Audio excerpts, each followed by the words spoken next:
Приводим полный текст выступления Трампа в Твиттере Белого дома.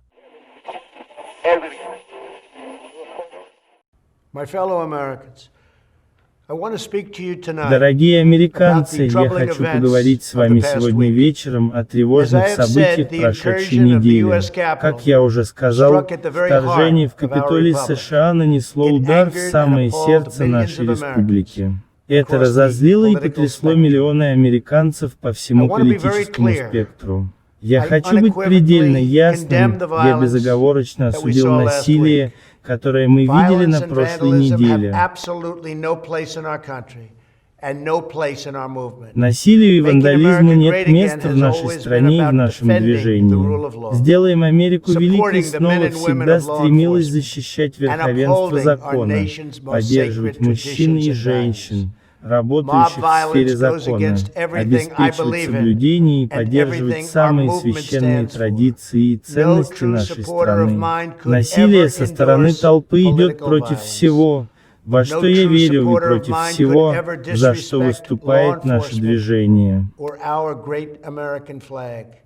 Ни один истинный сторонник разума никогда не сможет одобрить политическое насилие, ни один мой истинный сторонник никогда не сможет проявить неуважение к правоохранительным органам или нашему великому американскому флагу. Ни один истинный сторонник разума никогда не сможет угрожать или преследовать своих собратьев-американцев. Если вы делаете что-либо из этого, вы не поддерживаете наше движение, вы нападаете на него, и вы нападаете на нашу страну. Мы не можем этого терпеть. К сожалению, в течение прошедшего года, который стал настолько трудным из-за COVID-19, мы видели, как политическое насилие выходит из-под контроля. Мы видели слишком много беспорядков, слишком много мафии, слишком много актов запугивания и разрушения.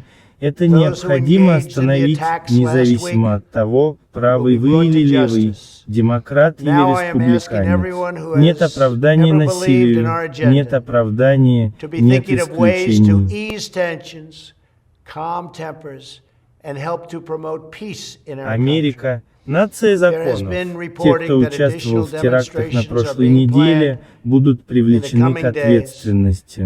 Теперь я прошу всех, кто когда-либо верил в нашу повестку дня, подумать о способах ослабления напряженности, успокоения настроения и содействия укреплению мира в нашей стране. Сообщается, что в ближайшие дни здесь, в Вашингтоне, и по всей стране планируются дополнительные демонстрации. Секретная служба США проинформировала меня о потенциальных угрозах. Каждый американец заслуживает того, чтобы его голос был услышан уважительно и мирно. Это ваше первое право на внесение поправок.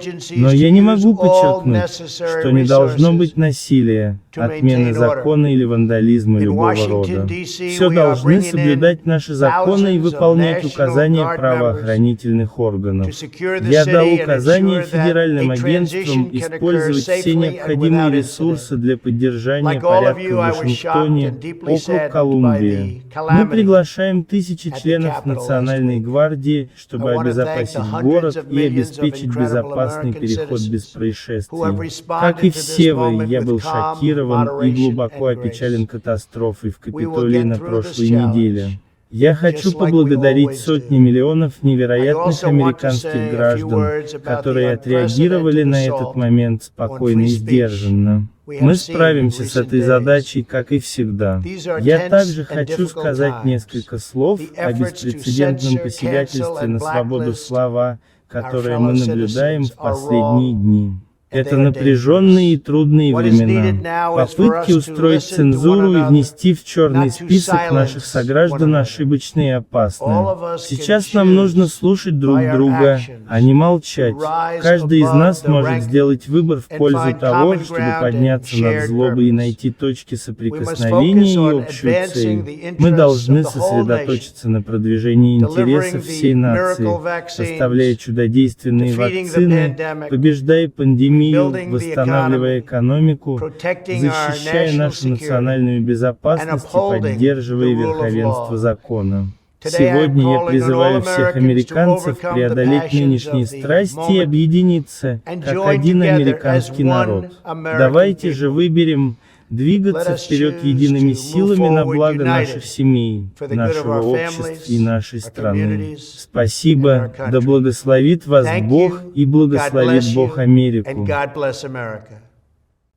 Спасибо за просмотр. Подписывайтесь на канал, если хотите. Спонсируйте, ставьте лайки. Или дизлайки. И обязательно комментируйте. С вами были роботы Яндекса. Ермин. Алена Филипп. и Оксана. А также вся команда делового мира.